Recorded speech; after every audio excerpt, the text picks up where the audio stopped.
Assalamualaikum warahmatullahi wabarakatuh. A'udzu billahi minasyaitonir rajim. Bismillahirrahmanirrahim. Alhamdulillahi rabbil alamin wa salati wa atammu taslim ala sayyidina Muhammad wa ala alihi wa sahbihi ajma'in. Allahumma akhrijna min zulumatil wahmi wa akrimna binuril fahmi waftah alaina bima'rifatil ilmi wa sahhil akhlaqana bil hilmi waj'alna mimman yastami'una al-qawla fayattabi'una ahsana.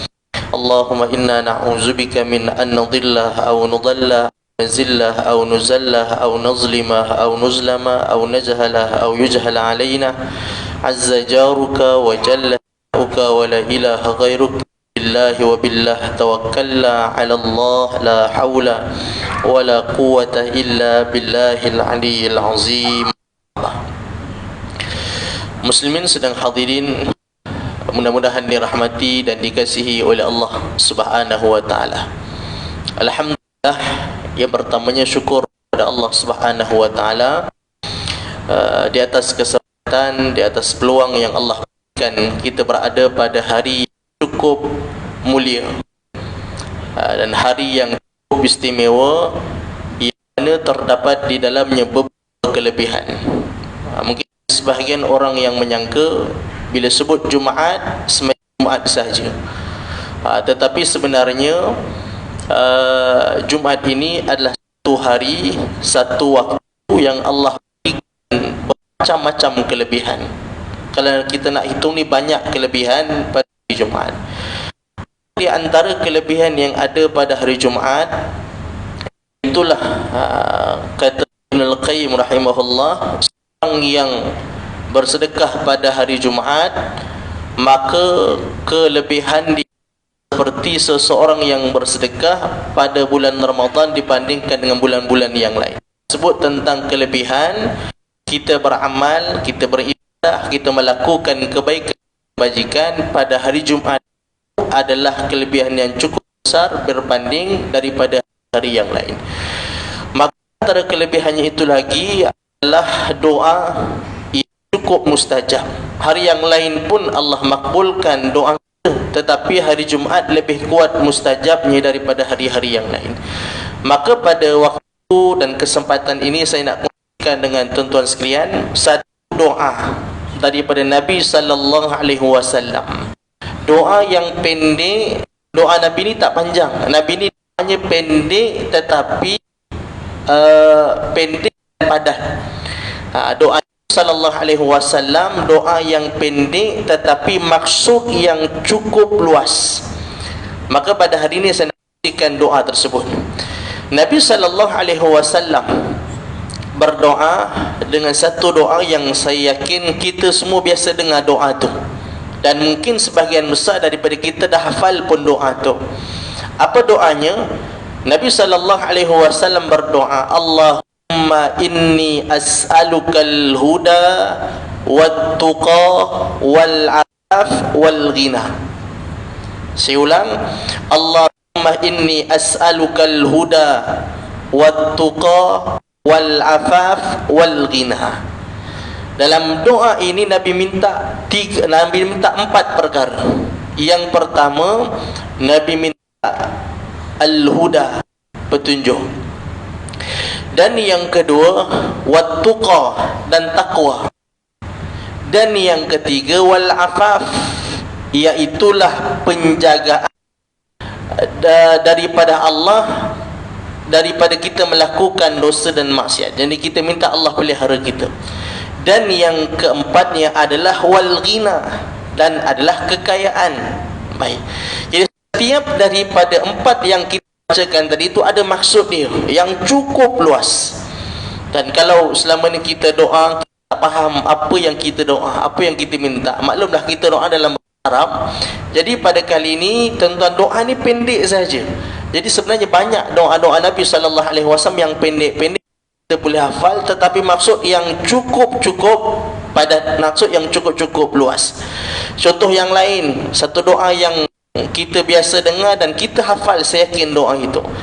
Doa yang kita baca, Allahumma ya muqallibal qulub tsabbit qalbi ala dinik, ya musarrifal qulub sarrif qalbi ala ta'atik. Ya Allah, wahai Allah yang membolak-balikkan hati, ya muqallibal qulub, wahai yang membolak-balikkan hati. Siapa yang membolak-balikkan hati? Allah, kan? Yang manusia jadi suka kebaikan kemudian dia bertukar, tak suka dengan kebaikan. Itu siapa yang membolak-balikkan hati dia? Allah. Seseorang yang suka dengan dosa dan maksiat, kemudian Allah pusingkan hati dia jadi benci dengan dosa dan maksiat, bahkan suka dan cinta kepada ibadah. Yang suka dengan kelab malam, tak boleh. Masjid ni kalau dengar ajar pun tak boleh dah, kan? Tapi Allah balikkan hati dia jadi suka dan cinta kepada rumah Allah dan tidak lagi suka dengan tempat-tempat maksiat.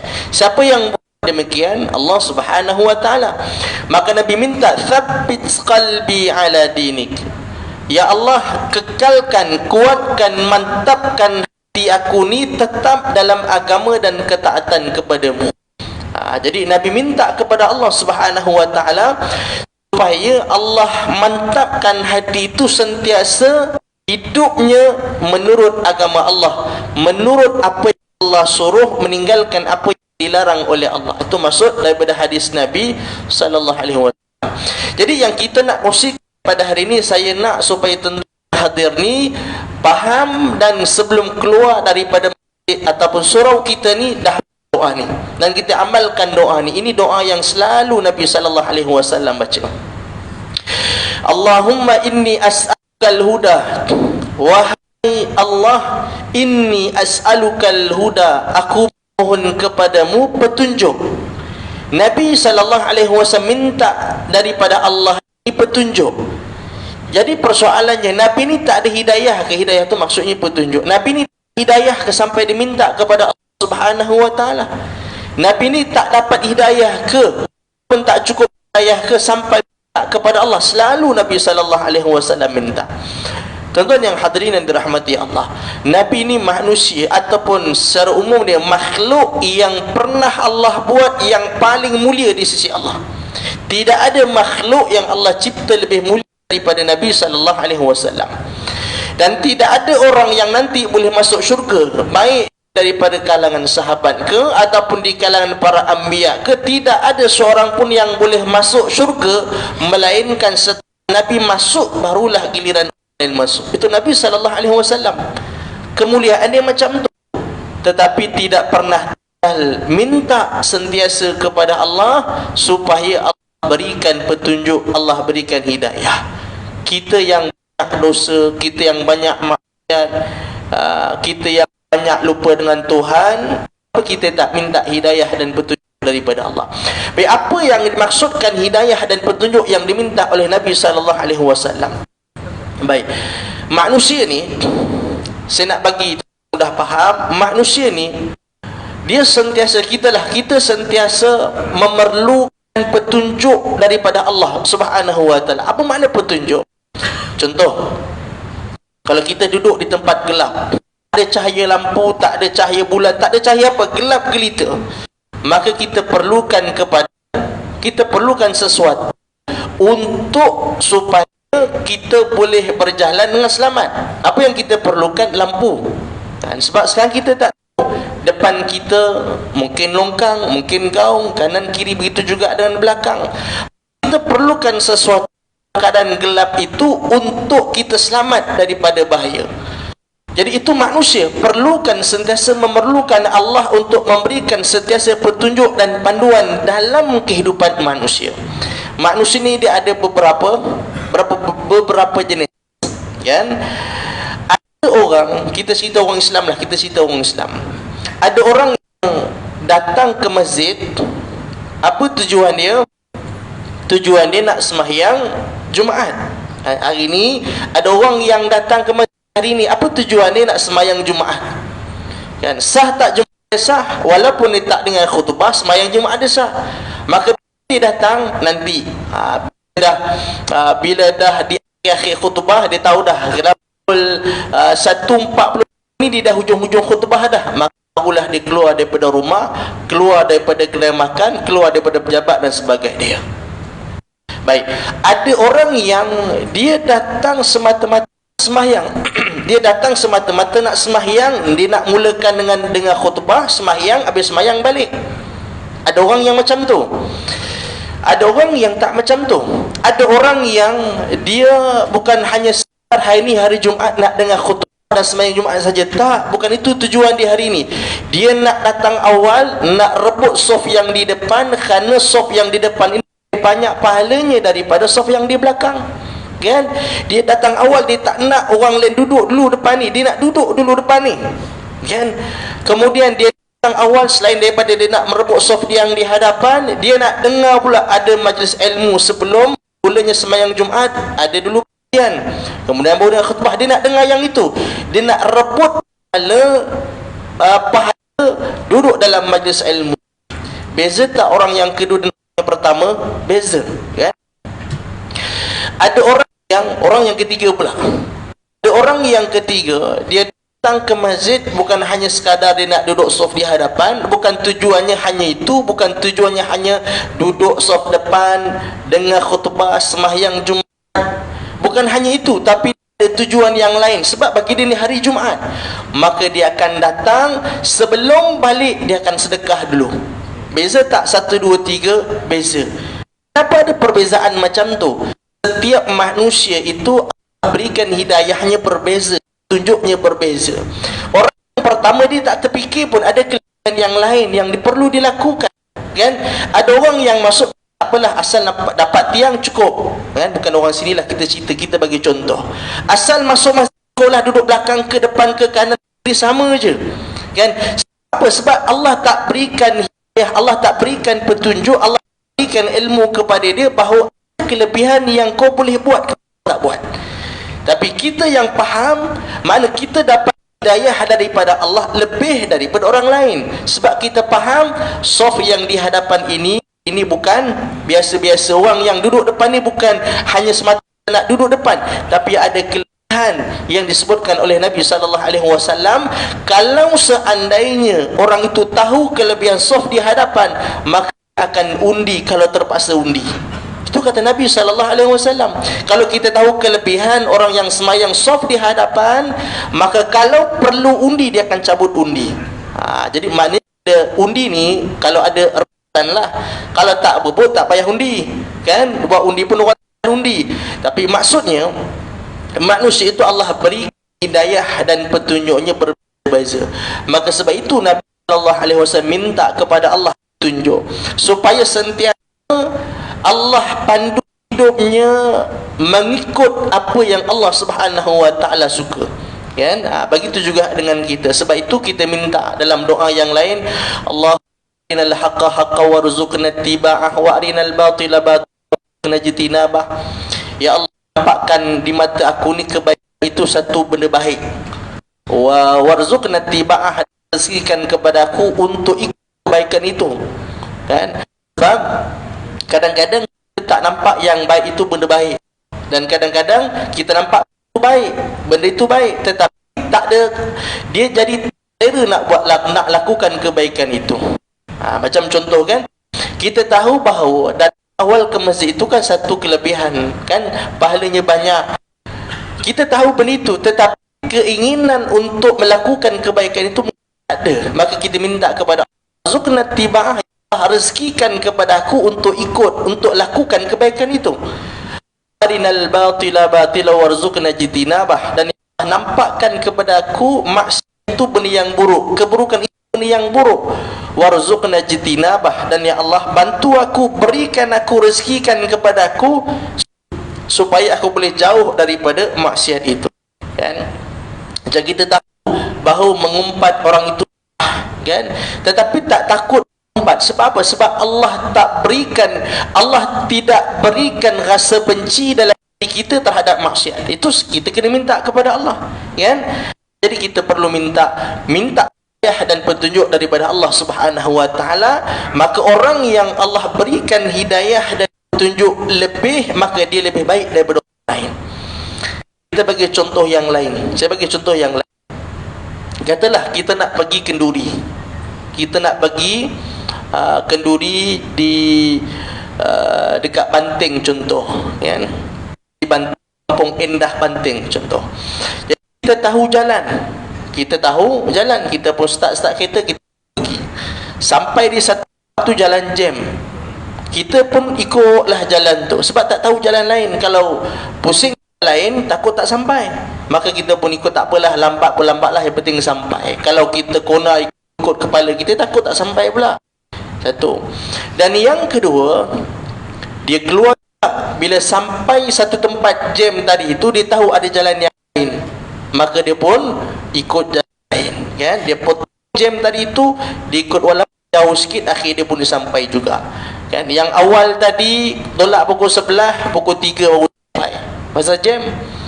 Yang kedua pukul 2.30 baru sampai. Okeylah, 2.30 tu lauk masih ada lagi. Pukul 3 tu tinggal tulang-tulang ayam je, kan? Yang ketiga,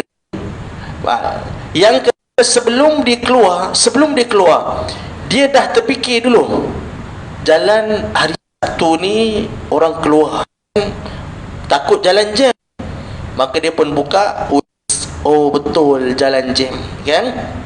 Dekat tu jalan tu, dia jalan jam, aku perlu cari jalan yang lain untuk sampai. Walaupun jauh jalan tu, walaupun lebih 30 km daripada jalan asal, tapi dia dapat mengalir daripada jam yang lebih kurang 10 km ni. Jadi dia pun tekan jalan yang lain, akhir dia pun sampai. Biasa 1 jam boleh sampai ke Banting, pukul 11, pukul 12 boleh sampai. Tapi kali itu dia sampai pukul 1. 1 ni pengantin baru sampai. Ayam golek, bukan ayam lah, kambing golek pun masih ada lagi, kan? Kenapa ada perbezaan macam tu, tuan-tuan sekalian? Kenapa yang pertama, yang kedua, yang ketiga tu ada perbezaan macam tu? Kenapa pertama dia ikut jalan, akhir dia sampai juga pukul 3, yang ni sampai pukul 2.30, yang ni sampai pukul 1? Sebab berbeza pada ilham yang ada pada seseorang, kan? Jadi orang yang ketiga tadi itu, Allah berikan ilham kepada dia. Sebelum kau bertolak, kau persiapan dulu, kau tengok dulu jalan tu okey tak okey, kan? Kalau mungkin kau kena rancang ada jalan lain, kan, untuk sampai dengan selamat, sampai dengan cepat, kau perlu ikut jalan yang lain. Jadi begitulah manusia. Kita masuk syurga ni, tuan-tuan, semua orang Islam masuk. Tak ada orang Islam, orang yang beriman akan duduk kekal dalam neraka, tak ada. Kalau dia orang yang beriman, tak rosak iman dia, walaupun dia tak sembahyang, kalau ada modal iman dia kepada Allah, tetap satu hari dia akan keluar daripada neraka, tetap satu hari dia akan masuk dalam syurga. Tapi kita bukan hanya nak masuk syurga, tuan-tuan sekalian. Kalau nak masuk syurga, orang tadi pun masuk syurga juga, kan? Katalah nama dia namanya adalah Zaid, kan? Zaid ni dia beriman kepada Allah, dia tak sembahyang, dia banyak betul dosa, yang haram semua dia buat, tapi akhirnya dia dimasukkan ke dalam neraka. Sebab dia beriman kepada Allah, dia akan dimasukkan ke dalam syurga nanti akhirnya, tapi dialah orang yang paling akhir keluar neraka dan paling akhir masuk syurga.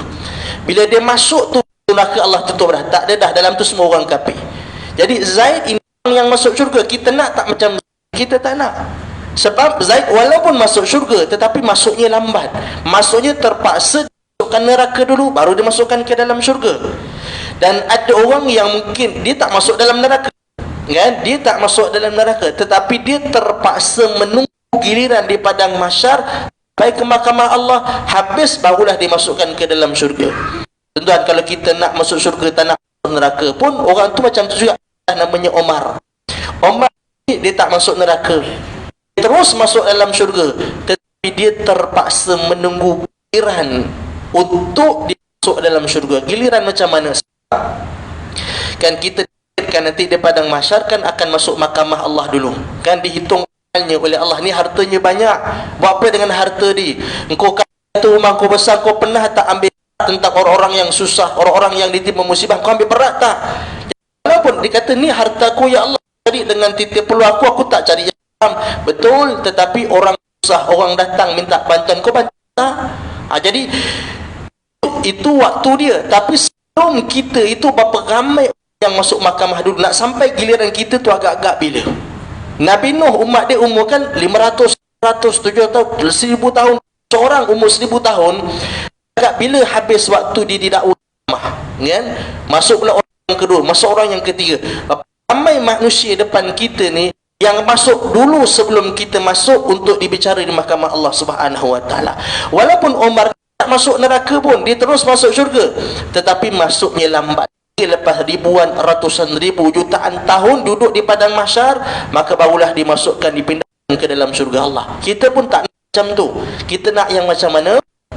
Kita nak supaya dimasukkan ke dalam syurga bi ghairi hisab, tanpa dihisab oleh Allah Subhanahu wa taala. Kita nak Allah bangkitkan kita besok di padang mahsyar, terus dimasukkan ke dalam syurga tanpa menunggu lama di padang mahsyar, tanpa masuk mahkamah dulu, tak ada. Terus Allah ambil dan Allah masukkan ke dalam syurga. Kita nak yang macam tu tak? Kita nak macam tu. Jadi manusia itu berbeza, kan? Manusia itu berbeza keadaannya mengikut hidayah yang Allah berikan kepada orang tu. Ya, orang yang ibadahnya banyak memang sama dengan orang yang ibadahnya sikit. Orang yang kita sebut tadi pertama hanya datang untuk sembahyang, dia tak sama dengan yang nampak kelebihan yang lain. Hari Jumaat aku perlu duduk di saf depan, aku perlu datang awal, aku boleh sedekah, aku perlu zikir, aku perlu baca Quran. Jadi tak sama dengan orang yang pertama tadi itu. Itu yang dimaksudkan dengan hidayah. Kita minta Allah berikan petunjuk setiap waktu kita itu biar dihabiskan, semuanya ada kebaikan, semuanya ada kebaikan, semuanya ada kebaikan, kan? Pergerakan kita itu ada pahalanya, ada kebaikannya. Dunia kita dapat, akhirat pun kita dapat. Maka inilah maksud dari hidayah yang diminta oleh Nabi sallallahu alaihi wasallam. Jadi kalau kita tahu yang kita perlu tak minta hidayah daripada Allah, kita perlu, kan? Nak mendidik anak kita perlu tahu macam mana cara yang baik. Saya sedih baru ni ada satu hamba Allah, dia nak pergi umrah. Jadi anak dia sponsor dia. Jadi ini satu hamba Allah lah, lama dah cerita dia. Jadi dia kata anak dia dalam banyak-banyak, dia tahulah saya, dia kata kita ni ada anak-anak ni pisang standar semuanya elok, kata dia. Tapi anak saya ni lah yang jadi, dia kata. Pisang standar tu tak semua jadi, dia kata. Tapi anak saya ni lah yang jadi, seorang-seorang ni lah, dia kata. Jadi saya kenal keluarga ni dan saya tahu anak-anak dia yang lain taklah kaya, kita sebut istilah kaya lah, seperti anak seorang yang saput mak pergi umrah ni. Tapi saya kenal anak-anak yang lain banyak waktu dengan mak dia. Anak yang pertama ni tak banyak waktu, tetapi banyak duit dia berikan sesuatu kepada ibunya dalam bentuk wang ringgit, tetapi masa boleh bagi. Tapi anak yang tak boleh bagi duit, tapi dia boleh bagi masa. Tapi saya terfikir, takkan anak selama ni yang berikan masa untuk mak, bawa maknya berjalan, bawa mak menyusul, masa banyak dah habiskan untuk mak dia, kan? Takkan dia tak nampak ini suatu nikmat berikan kepada dia melalui anak yang tadi. Ada orang yang tak dapat, ada orang yang dia buat tak tahu, dia duit dah tak bagi, masa pun tak bagi, telefon pun tak angkat. Tapi ada orang yang tak nampak begitu. Jadi kita sebagai mak dan ayah, kita perlu tahu apakah sikap aku ni betul salah. Maka kita perlukan hidayah daripada Allah dalam melihat dan memberikan kasih sayang kepada anak. Perlu ada orang lain bagi duit tapi boleh bagi masa, orang ni boleh bagi masa, dia tak ada duit sebab kalau dia nak cari duit, takut tak ada masa dengan mak dia. Jadi itu Allah berikan masa yang kelebihan. Maka tak boleh kita kata oh dia jadi sebab dia bagi duit kat aku. Anak yang lain tak bagi duit, mungkin bagi tapi masanya pun banyak, yang lebih mahal harganya daripada duit yang anak yang bagi tadi itu. Jadi begitu juga kita sebagai anak, orang tua, ya, kita perlukan juga panduan daripada Allah. Apa sikap kita sebagai anak dalam menjaga anak, dalam menjaga ibu dan ayah. Ada satu orang akak ni, kan, memang dia jaga mak dia, jaga mak mentua dia, jaga mak dia jaga mak mentua dia pun dia jaga juga, memang baik. Tetapi apa yang kadang-kadang kita rasa tak patut dilakukan, kadang-kadang dia post dalam Facebook, dia bagi tahu kata kalaulah dia, kan, maknanya dia kadang-kadang dia kata dia penat sebagai anak jaga mak ni, dia kata tak syukur juga, tak tahulah, kata dia. Jadi dia merujuk kepada mak dia. Jadi sampai seakan-akan kita mengeluh, kan, kita mengeluh, memang kebaikan tu kita buat dah, tapi kadang-kadang kita perlukan Allah bantu kita supaya kebaikan yang kita lakukan tu pahala tu ada.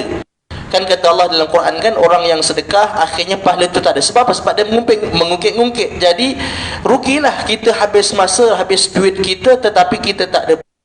Maka kita minta kepada Allah setiap apa yang kita lakukan itu ada pahala dia, ada kebaikan dia, kan?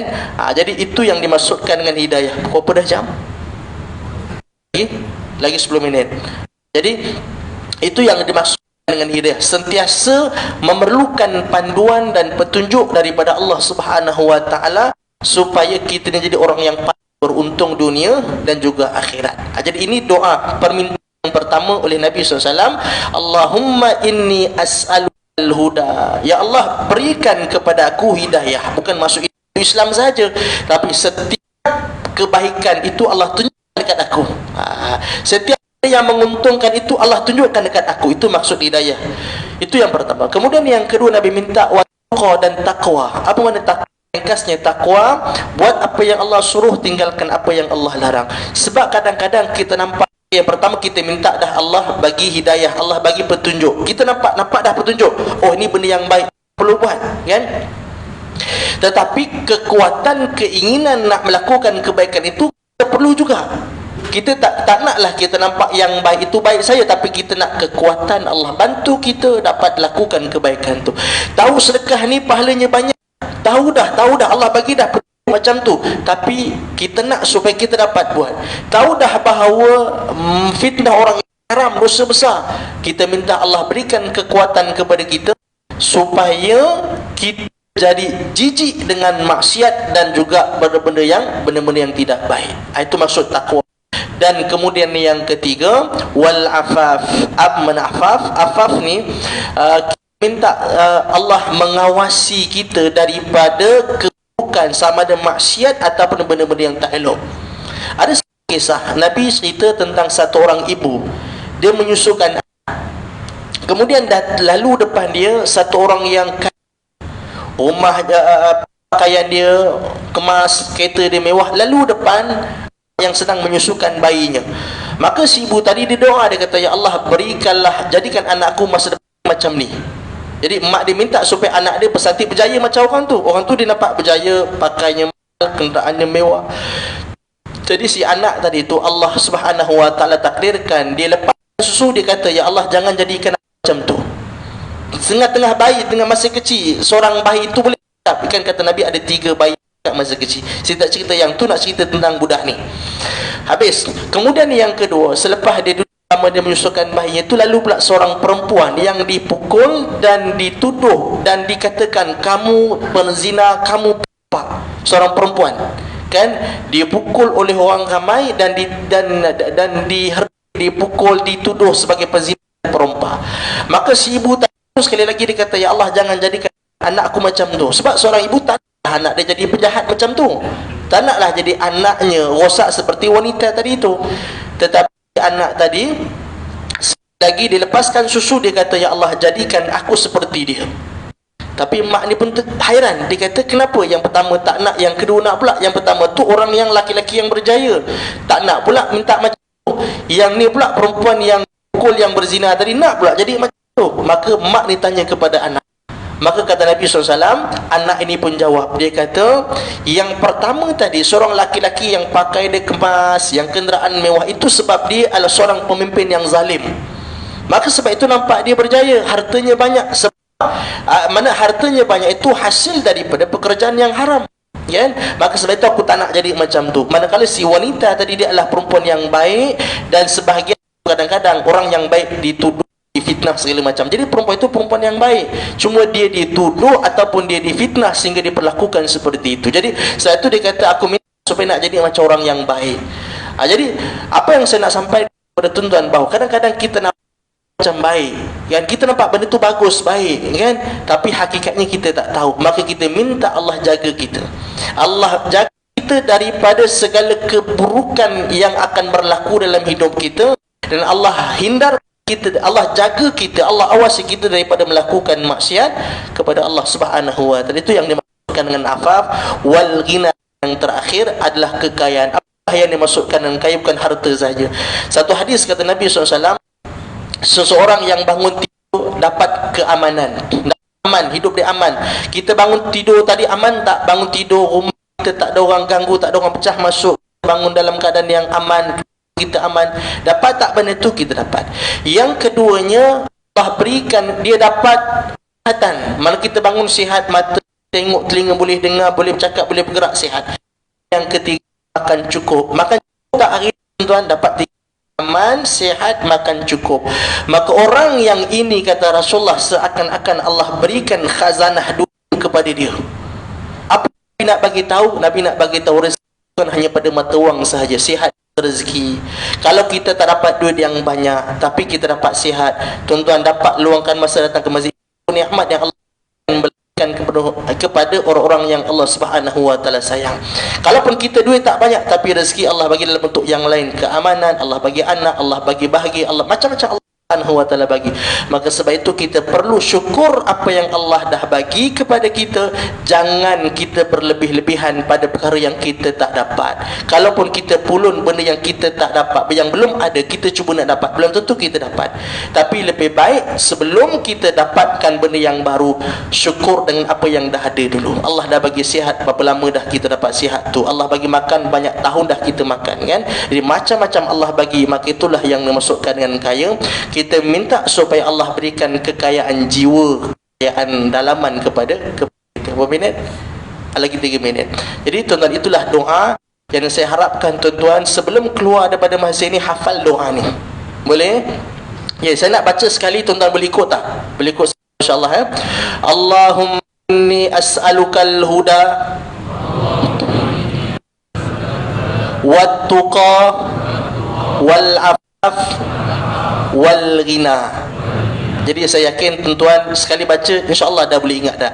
Saya ulang, tuan-tuan tak payah ikut, saya baca sendiri, tuan-tuan tak payah ikut. Saya baca supaya tuan-tuan ingat balik dan insya-Allah boleh hafal.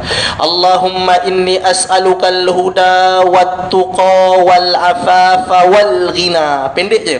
Allahumma inni as'alukal huda wat tuqa wal afafa wal ghina. Jadi itulah yang Nabi minta kepada Allah dan kita amalkan doa itu insya-Allah. Mudah-mudahan Allah berikan kebaikan dunia dan akhirat kepada kita insya-Allah. Tuan-tuan dan tuan-tuan yang dirahmati Allah, itulah yang dapat saya kongsikan dalam masa yang singkat ini. Cuma ada seminit yang terakhir saya nak bawa hasrat saya pada hari ini. Semalam kawan saya daripada Lubnan beliau bagi tahu di tempat kami sampaikan bantuan kepada kawasan kem pelarian di Lubnan itu semalam terbakar. Bukan rumah, diorang tidur permalam atau tempat hidup diorang dalam khemah. Dan semalam waktu petang, waktu malam kita malam tadi di Malaysia terbakar 21 khemah terbakar. Diorang tak rumah, diorang tidur dalam khemah. Khemah tu terbakar 21 khemah semalam terbakar. Maka saya malam tadi terfikir, kan apa cara saya boleh bantu, kan? Jadi maka pada hari ini pagi tadi saya terfikir, kebetulan saya ada kesempatan bersama dengan tuan-tuan, maka sama-sama kita bantu seadanya. Kita bantu dan ada 2 tabung plastik pada masjid, mungkin dia delegasi dulu termekil bakaran pelarian siaga belakang tu. Tuan-tuan bantu, kan? Diorang dah susah tidur hanya dalam khemah, mana ada aircon, mana ada apa dah. Jadi terbakar pula malam tadi, kan? Waktu petang diorang terbakar 21 khemah, habis terbakar, habis tak ada apa. Jadi saya mohon rayuan dari tuan-tuan yang hadir pada hari ini, kita bantulah. Tak tahulah malam orang tidur macam mana, besok lusa orang tak ada kerja, orang tak ada kerja, duduk sebagai pelarian ni, tuan-tuan tahulah apa semua tak ada. Jadi bila orang bagi khemah, khemah pula terbakar, habis semua kain-kain apa semua terbakar. Jadi orang perlukan bantuan ataupun sokongan daripada kita supaya orang boleh hidup dengan baik. Jadi saya harapkan tuan-tuan yang ada hari ini, kita bantu mereka. Saya terus akan sampai kepada mereka, kan? Saya alhamdulillah setakat ni tiap-tiap bulan kita hantar duit kepada mereka, bantu sekadar yang kita mampu. Jadi tuan-tuan infak, insya-Allah malam ni juga kita terus sampaikan kepada pihak sana untuk meringankan. Kita tak nak lama sampai, teruskan bantuan itu sampai kepada mereka yang berhak supaya diorang dapat tidur malam ni di tempat yang bukan lagi di bawah langit yang tidak berbumbung. Jadi harapkan mudah-mudahan tuan-tuan yang ada pada hari ini, itulah sekadar yang mampu. Tuan-tuan nak tunggu jap, saya nak ambil cek kat rumah, ada masalah apa saja cara nak bantu, bantulah. Mudah-mudahan setiap bantuan kita itu sekurang-kurangnya dapat meringankan penderitaan yang ditanggung semenjak daripada kerana terbakarnya khemah mereka. Jadi saya harapkan mudah-mudahan tuan-tuan dapat bersama-sama dengan saya untuk kita sama-sama bantu. Mudah-mudahan Allah nilai sebagai amal yang dunia dan akhirat insya-Allah. Qul qawli hadza wa astaghfirullahal azim li wa lakum. Wassalamualaikum warahmatullahi wabarakatuh.